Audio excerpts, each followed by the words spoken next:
Hello students, welcome to the lecture on media and modes of communication. After this lecture, you will be able to learn the following objectives. Know about the various media and modes of communication. Learn the ability to choose the right medium for transfer of information. Know about the latest modes like internet and email. Let us now start with what exactly is media. Media is the means of transmitting a message. Some media carry written words or pictures or graphics, and other media carry the voice. Electronic media can carry both voice and words. The message can be transmitted by any suitable medium. Each medium has its own characteristics, which are advantages in one situation and disadvantages in another situation. Each medium makes a different kind of impression and impact on the receiver. Now, the medium of communication is selected, keeping in view a few considerations. Type of audience. If the audience we want to reach is educated, then the written form of communication may be used. But in case of uneducated audience, pictures, symbols, or voice may be more suitable. Similarly, depending upon who is the receiver, the medium of communication is selected. Need for secrecy. If confidentiality is required for the message to be transmitted, it cannot be sent by media like telex or fax, even if the message is urgent. The choice of the media will definitely be influenced by the requirement of secrecy. Need for accuracy. Need for accuracy in transmission is not the same for all the messages. The alphabetical data may not need as much accuracy as the numerical data does. So, the selection of media to send such data must be done with due consideration. Need for reliability. Need for reliability of the medium is an important factor. Sending a message by hand delivery is more reliable than ordinary mail. Similarly, registered post is more reliable than ordinary mail. Cost of the medium. Cost of the medium, keeping in view its urgency and relative importance, is one major factor to be considered. If the message is not very urgent or important, low-cost media like ordinary post, etc. may be chosen. Availability of a medium. A particular medium should be available to the sender as well as the receiver for the message to be transmitted. The sender can send the message through telephone only if the receiver has this facility available. Feedback capacity. For some messages, immediate feedback is required. In such a case, that medium should be chosen which has the capacity for immediate feedback, like the telephone.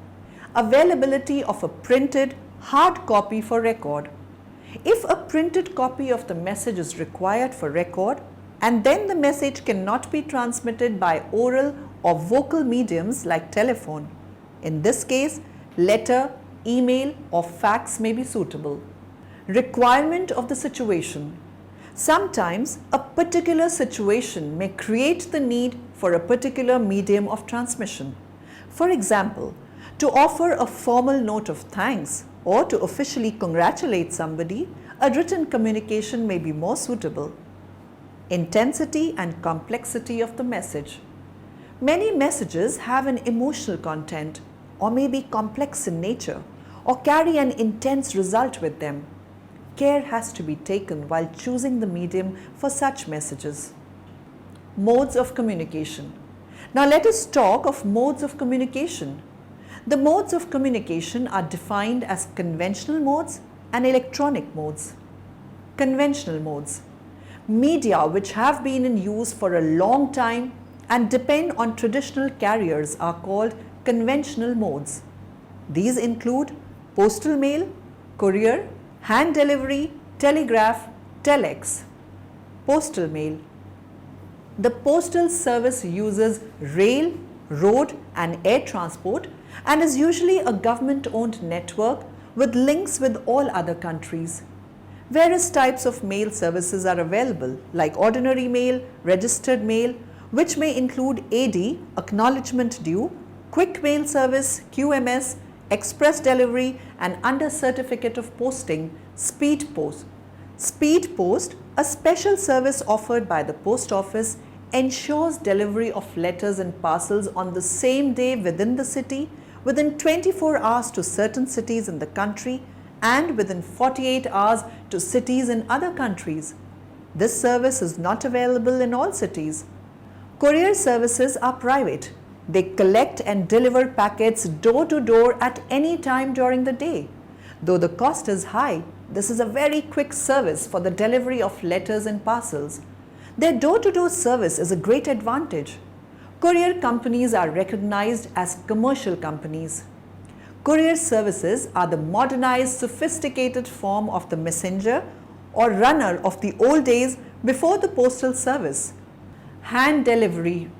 Written messages and documents and parcels can be delivered within the city by an organization's delivery boys. The effectiveness and speed of this method depends on the organization's own system of messengers. It requires a number of employees for outdoor work and may be expensive, but it ensures prompt delivery is necessary for the record, as the messenger can bring back a signed copy or an official receipt or a signature in the sender's peon book. Telegraph.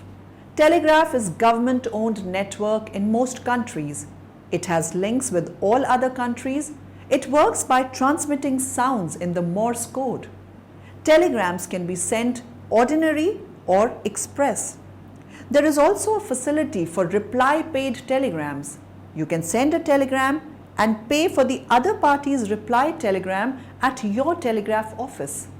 This facility is used to impress upon the receiver that immediate reply is expected.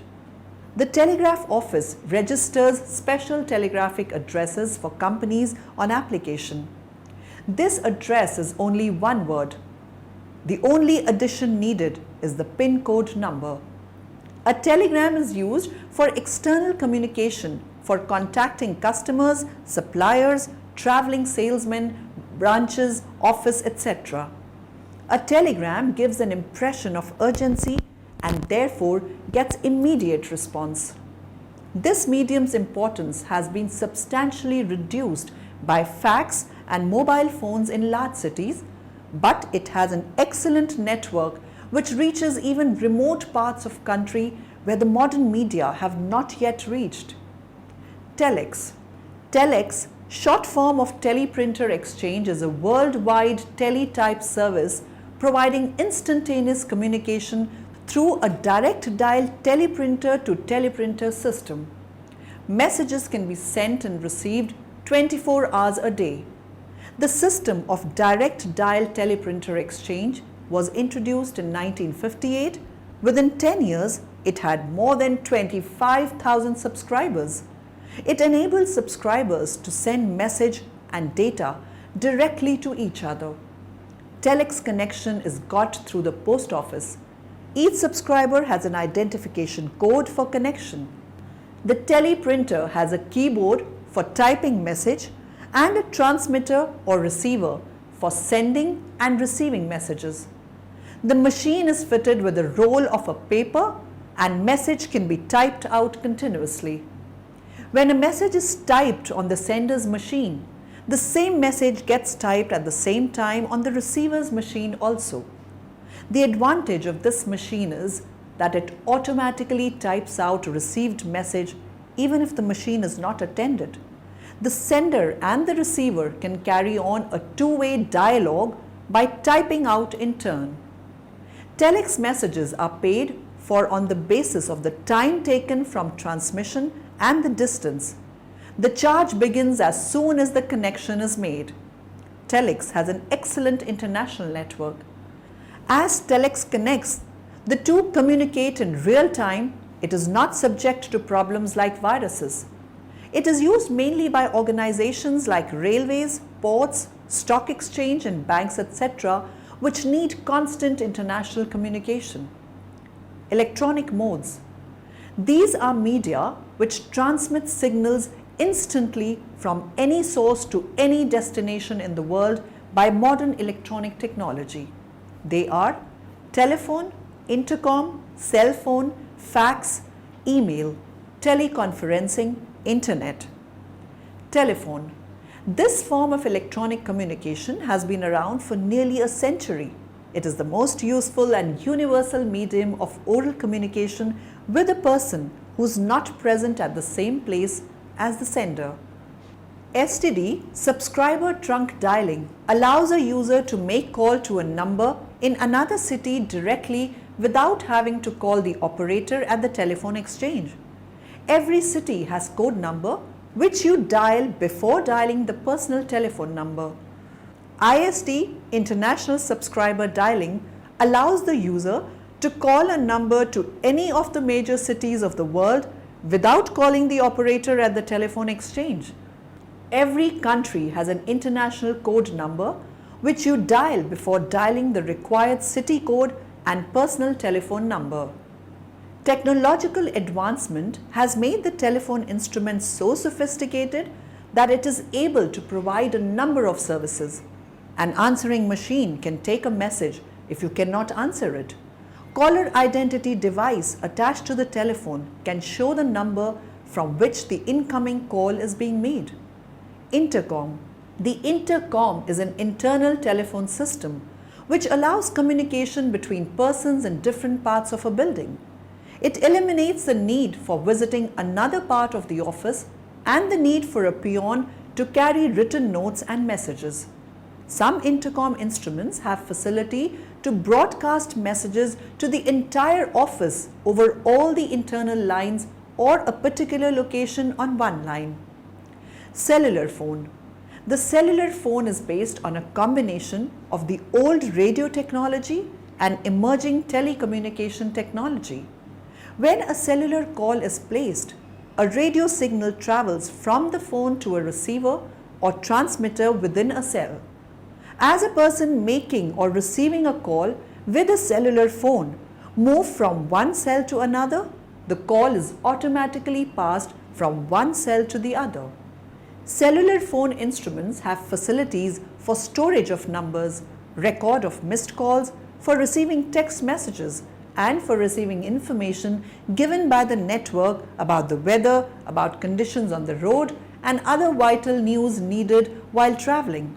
The mobile has freed many managers from the confines of their offices as they can be in touch with the office from wherever they are. Fax. The facsimile machine is a device for transmitting copies of printed images over telephone lines. The machine is connected to the telephone through a modem.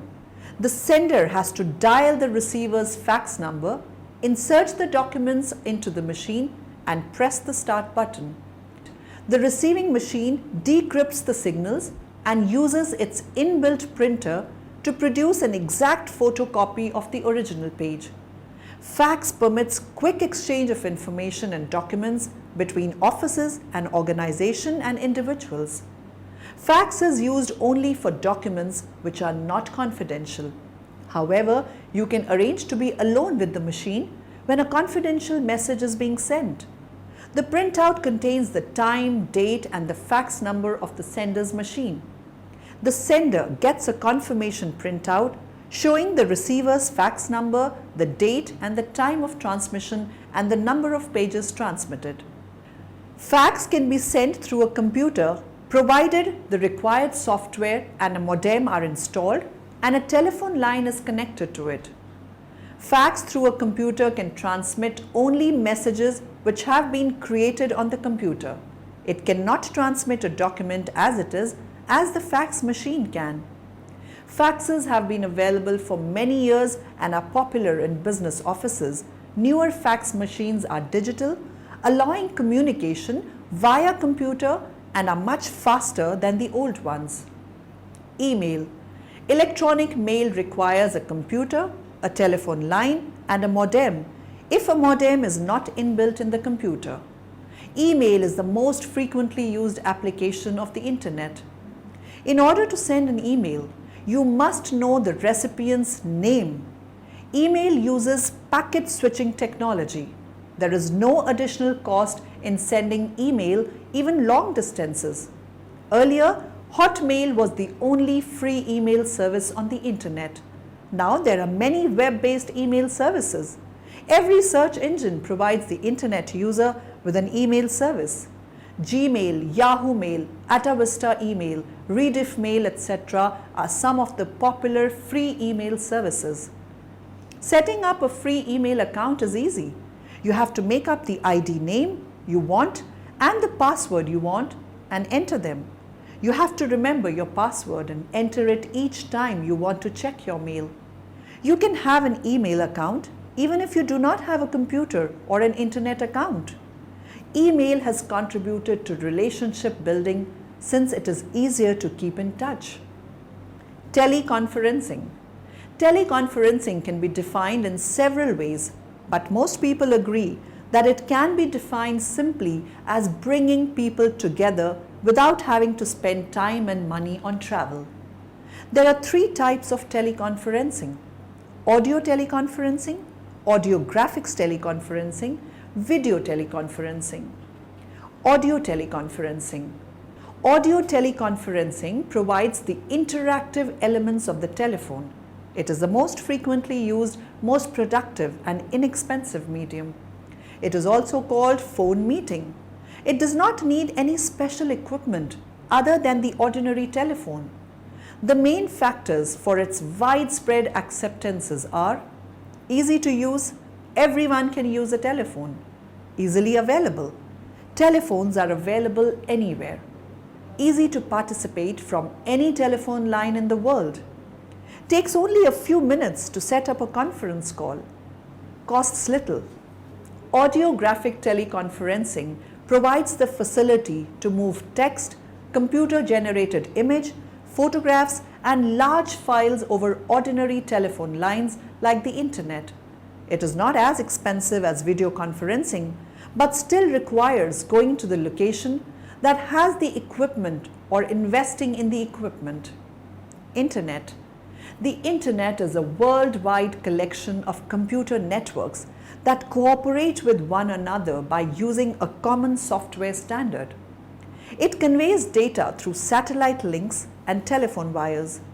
The internet is bound by few rules and oversees the system and protocols involved. The speed of the internet has changed the way people receive information.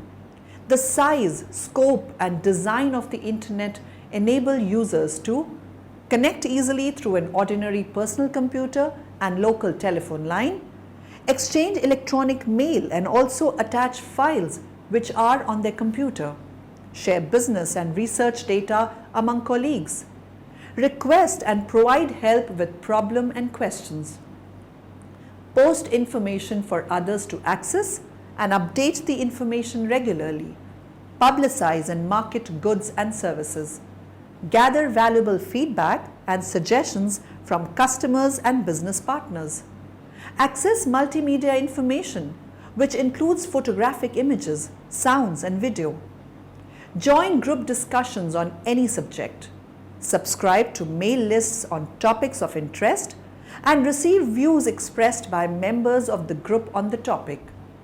Since the internet consists of not one but multiple data systems which were developed independently, it allows users to access a variety of services.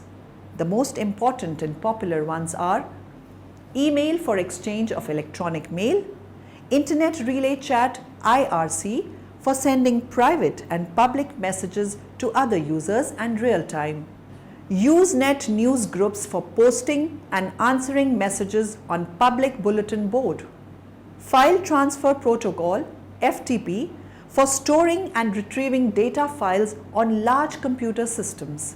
See You See Me, a video conferencing system which allows users to send and receive sound and pictures simultaneously over the internet.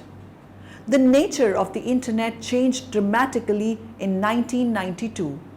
A new computer program called NCSA Mosaic was developed at the National Center for Supercomputing Applications (NCSA) at the University of Illinois.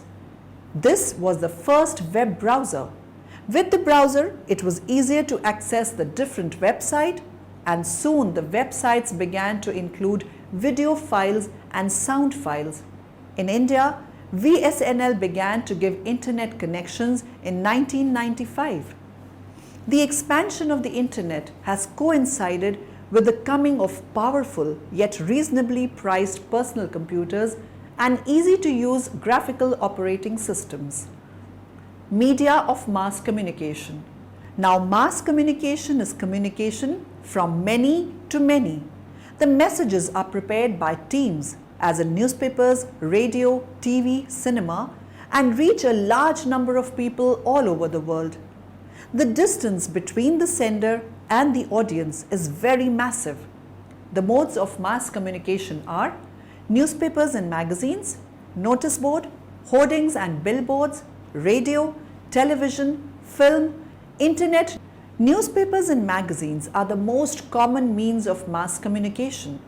These media of mass communication are used by business houses for inviting tenders, for recruitment information and other public notices and advertisements. Notice board. Notice board and bulletin board are media for public communication within the organization. A notice board is placed at a location where it can be seen by persons for whom it is meant. Overlapping and overcrowded notice boards give a very poor appearance and make it very difficult to read. An up-to-date notice board, which is neatly laid out, gives a good impression about the organization. Hoardings and billboards. These are meant for mass communication like advertisements.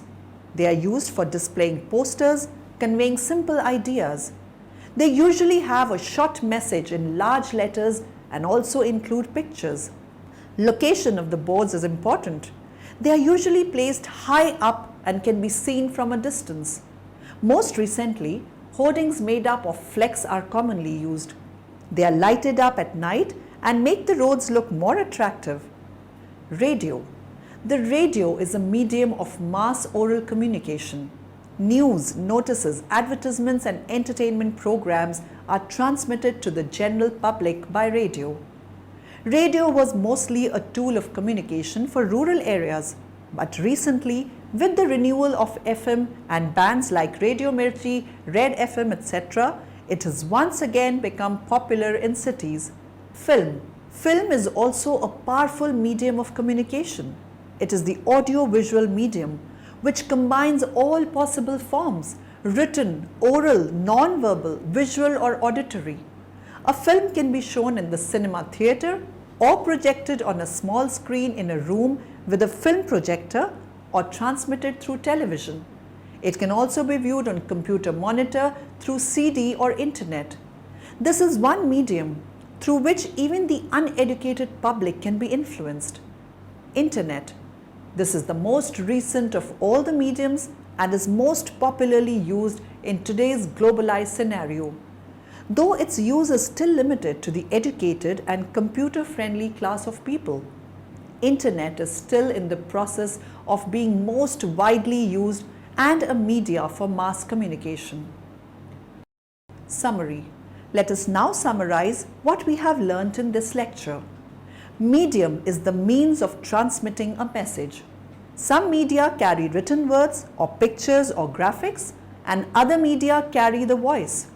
The modes of communication are defined as conventional modes and electronic modes.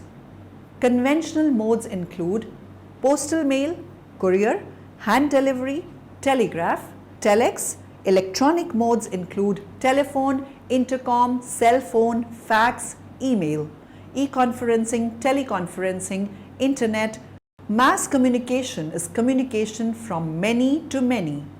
Modes of mass communication are newspapers and magazines, notice board, hoardings and billboards, radio, television, film, internet.